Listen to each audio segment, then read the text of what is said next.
Emosyonal na pagtatapat ni Coco Martin sa pagtatapos ng Batang Quiapo.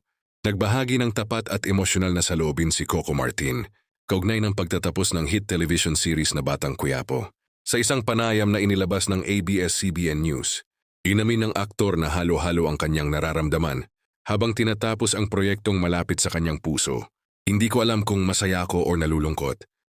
Ani Coco, ikinumpara niya ang kanyang nararamdaman sa isang masakit ngunit makabuluhang pamamaalam, parang paghihiwalay sa isang minamahal o sa isang batang inalagaan at minahal ng matagal.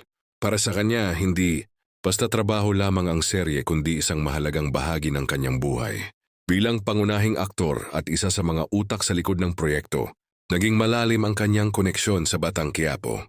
Araw-araw na pagsasakripisyo, pakikipagtrabaho sa cast at crew, at ang suporta ng mga manonood ang bumuo sa tagumpay ng programa.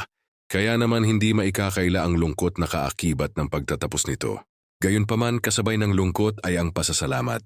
Masaya si Coco sa naging pagtanggap ng publiko at sa mga aral na kanyang natutunan sa buong takbo ng serye. Para sa kanya, bawat proyekto ay may simula at katapusan, ngunit ang mga alaala at karanasang nabuo ay mananatili.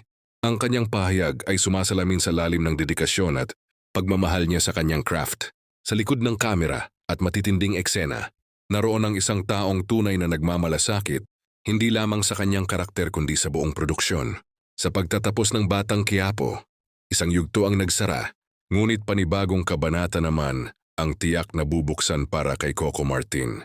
At tulad ng kanyang ipinahayag, kahit may lungkot sa pamamaalam, nananatili ang pag-asa at pananabik sa mga susunod pang proyekto na kanyang haharapin.